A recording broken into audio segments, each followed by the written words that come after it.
네, 안녕하세요. 허브경제TV 차우영입니다. 오늘 볼 것은 이제 김경수 관련해서 대선 관련도 흐름 한번 체크하도록 하겠습니다. 뭐 일전에 김경수가 이제 대선으로 나올 수도 있다라는 희망 섞인 뉴스가 한번 있었죠. 그러면서 부랴부랴 김경수 관련된 종목들 한번 찾아보면서 브리핑 한번 해드렸었는데 오늘 2심 재판 결과가 나왔습니다. 2심도 댓글 조작 징역 2년 재구속은 피했다라고 되어 있어요.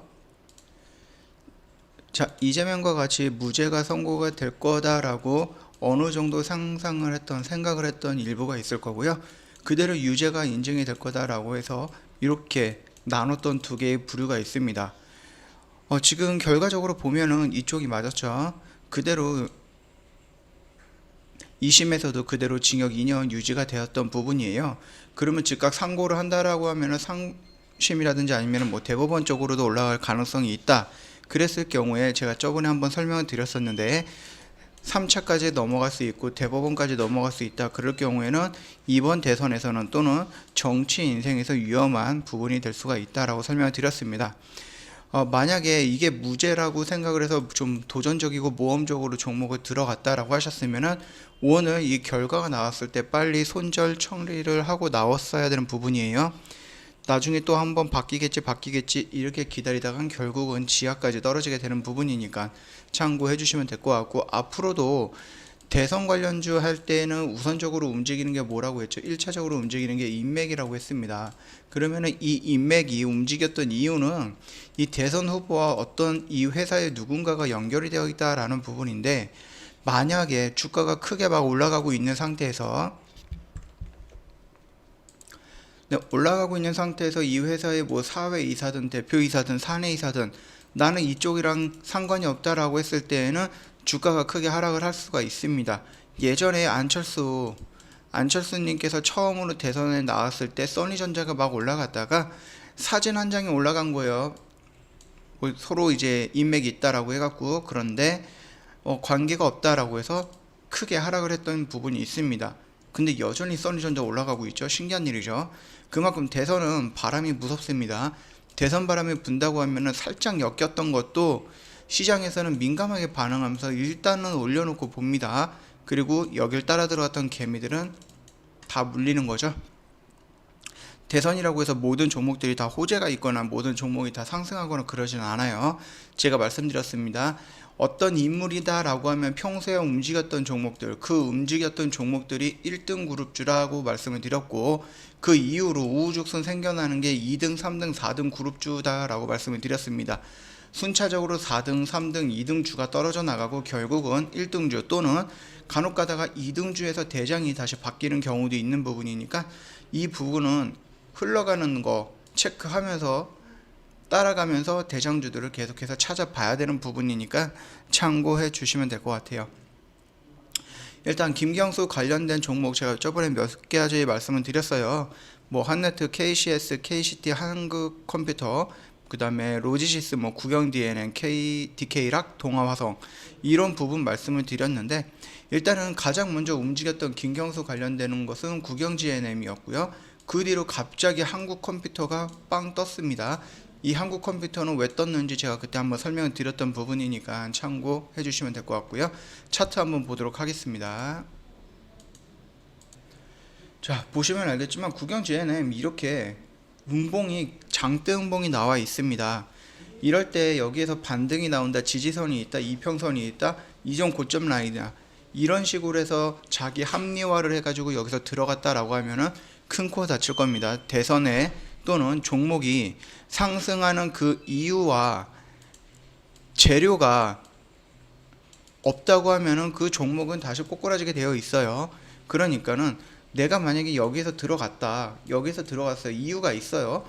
정고점 라인이고 21선도 있고 이 매물대 돌파했던 강한 첫 눌림이다.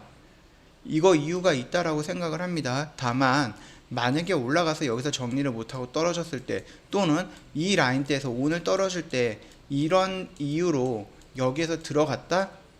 그거는 조금 위험한 선택이지 않았나라고 생각을 하고 있는 부분이고요. 그 다음에 뭐 한국컴퓨터 역시 김경수 관련주로 엮이면서 크게 상승을 하고 상한가까지 나왔는데 오늘 다이렉트로 이만큼 빠진 겁니다. 이거 굉장히 위험한 부분이에요. 그래서 제가 말씀드렸듯이 판결이 나고 나서 눌림에서 들어가도 상관이 없다. 왜? 예전에 이재명 도지사가 무죄 선고 받기 전에 에이텍에 올라갔다가 무죄 선고 받고 나서 떨어지면서 눌림이 왔었습니다. 이거를 보고 들어가도 크게 늦지 않다라고 말씀을 드렸는데 성급하게 이때 들어가셨던 분 분명하게 말씀드리지만 있을 겁니다. 그리고 나서 이거 대응 못했을 분들 굉장히 많다라고 생각을 하고 있습니다. 자, 그럼 뭐 한네트라든지 KCS랑 KC텍 이런 부분 같은 경우 또는 로지시스 이런 부분 같은 경우는 제가 저번에 한번 말씀을 드렸듯이 이게 김경수로 엮여 있지만 우선적으로 김경수가 아니라 디지털 화폐 쪽으로 엮여 있는 종목이다 라고 설명을 드렸었습니다. 그렇기 때문에 온전히 김경수로 엮여 있다라고 볼 수 있는 것은 국영GNM과 같은 뭐 경남 쪽에 있는 회사에 있는 동아화성과 DK락 정도라고 말씀을 한번 드렸던 적이 있는데요. 로지시스는 자회사로 어떤 회사의 자회사로 등록되어 있는 부분이죠. 그렇기 때문에 디지털 화폐로 연결되어 있는 몇몇 회사 같은 경우 그 회사 같은 경우는 지금 뭐 크게 떨어지거나 오히려 상승을 했던 부분도 있어요. 그랬을 경우에는 지금 현 상황에 봤을 때 그 디지털 화폐 쪽으로 구분이 되어 있는 몇몇 종목은 김경수보다는 디지털 화폐 쪽에 더 강한 테마로 엮여 있다라고 보시면 될 것 같고, 만약에 김경수가 또다시 움직인다라고 했을 때 우선적으로 봐야 되는 거 한국컴퓨터랑 국영GNM, DK락 오늘 가장 많이 하락을 했고 빠르게 민감하게 반응을 했던 종목들 요것만 보면 될 것 같습니다. 자, 그러면 김경수에 대해서는 이 정도로 마치고요. 다른 후보들 것도 확인은 한번 해보겠습니다. 일단 오늘 이낙연 관련된 종목들이 조금 움직이긴 했어요. 뭐 삼부토건이 한 차례 정도 눌림을 받다가 다시 올라갔는데 이게 만약에 쌍봉이다라고 생각을 했거나 아니면 이 봉이 쓰리봉이다라고 했을 때 추가적으로 하락할 가능성은 있고, 대선은 아직 1년 넘게 남았고 움직이려고 하면은 내년 초 정도까지는 기다리시는 게 좀 낫지 않을까라고 생각을 하고요. 아니면은 이 영역대까지 떨어진다라고 하면 이거는 역시 땡큐의 영역입니다. 자, 그러면은 3부 토건 하면은 연결되어 있는 게 어떤 종목이죠? 휴림 로봇입니다. 휴림 로봇 역시 움직였다가 지금 조정을 받고 있는 구간이죠. 자, 그럼 우리가 봐야 될 것은 3부 토건, 새로운 인맥주죠. 남선 알미늄보다는 3부 토건이 우선적입니다. 그 다음에 이거 지분으로 연결되는 휴림 로봇인데 기본적으로 3부 토건이 우선적으로 봐야 되는 부분이고요. 또다시 인맥 같은 경우는 이제 제주 반도체가 하나 있을 거고요. 정책으로는 KT 서브마린, 특수건설, 동국 SNC, 자연과 환경, 유니슨 요 정도 보면 될 것 같아요. 자, 그리고 다음 볼 주자는 이재명 관련된 종목이에요. 이재명 관련된 종목을 보면은 말씀을 드렸죠. 김경수처럼 무죄가 선고가 된 이날일 거예요. 무죄가 조금 나올 것 같다라는 희망 섞인 그 부분 때문에 올라갔고, 무죄가 선고되면서 재료가 종료가 되면서 단기간에 수익 실현 물량이 나왔습니다. 그리고 다시 이렇게 조정을 받고 있고, 제가 말씀드렸던 김경수도 이런 모습으로 상승을 했지만 여기서 어떻게 될지 모르기 때문에 이런 모습을 기다리자라고 말씀을 드렸던 부분이었습니다.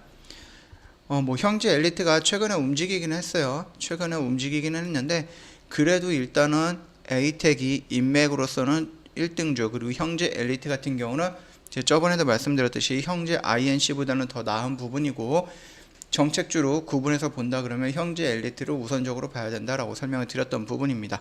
기억이 안 나시면은 이전 대선 흐름 한번 체크해 보시면 될 것 같고요. 이제 뭐 네 번째 인물로 안철수 빠르게 보고 넘어갈 건데, 오늘 뉴스가 하나 나왔어요. 시장 출마, 정권 교체를 위해서 어떤 역할이라도 할 것이다 라고 되어 있습니다. 안철수가 움직였던 거는 대선 때문에 움직인 거예요, 종목들이. 근데 서울시장으로 출마를 한다? 그럼 대선을 포기할 수도 있다라는 의미죠. 그러면 이거는 호재일까요, 악재일까요? 악재입니다, 악재. 그렇기 때문에 지금 대선이 더 시급합니다. 물론 대선에 나간다고 해서 대통령이 되거나 그러지는 않을 거고, 이번에 서울시장을 목표로 하고 다음에 대선을 다시 한번 도전을 할 거다라고 생각할 수가 있는데, 만약에 제가 알고 있기로는 안철수님께서 지금 세 번째 대선 도전인가 그런 걸로 알고 있거든요. 그렇기 때문에 만약에 지금 세 번째도 안 됐는데 네 번째 점점 더 가능성이 떨어질 수도 있다, 그렇게 설명을 드리고 싶고요. 지금 대선을 포기하고 서울시장으로 간다라고 하는 것은 지금 자체로서는 악재로 받아들일 가능성이 더 높다라고 생각을 해주시면 될 것 같아요. 만약에 이게 호재라고 한다 그러면 서울시장으로 가는 게 호재다라고 시장에서 반응을 했다고 하면 오늘 일정 종목들이 움직이기 시작했을 거예요. 위로 올라가든지. 그런데 지금 크다란 움직임이 없고 오히려 더 하락을 했던 부분이 있습니다. 오늘 지수가 조금 밀려가지고 그 영향도 있기는 하겠지만은, 아무래도 서울시장이 대선보다는 약한 부분이잖아요. 그리고 앞으로 4년 뒤, 5년 뒤에, 아니죠, 지금 6년 뒤죠. 6년 뒤에 안철수가 온전히 대선 후보로 여전히 거론이 될까라는 부분도 있습니다. 그렇기 때문에 현 시점에서는 시장에서 악재로 받아들일 가능성이 있다, 이 정도까지만 하고 넘어가도록 하겠습니다. 자, 이 영상이 좀 도움이 됐다라고 하시면 구독과 좋아요 눌러주시면 큰 힘이 될 것 같고요. 뭐 다 아시겠지만 저희 허브경제TV 홈페이지 리뉴얼이 됐습니다. 네이버에서 허브경제TV라고 입력을 하시면은 저희 사이트 홈페이지 주소가 노출이 될 거예요. 클릭을 하시면 이쪽으로 넘어올 거고, 뭐 카카오톡 친구 추가 이벤트 하고 있으니까 이벤트 참여해서 혜택 받아볼 수 있으면 좋을 것 같고요. 저희 카피 트레이딩 시스템을 도입을 해서 진행을 하고 있습니다. 이게 정확하게 어떤 시스템이고 어떤 부분인가 궁금하시면은 언제든지 카톡 친구한 다음에 저희한테 문의 주시면은 저희가 자세하게 설명드릴 거고요. 오늘 3일차입니다.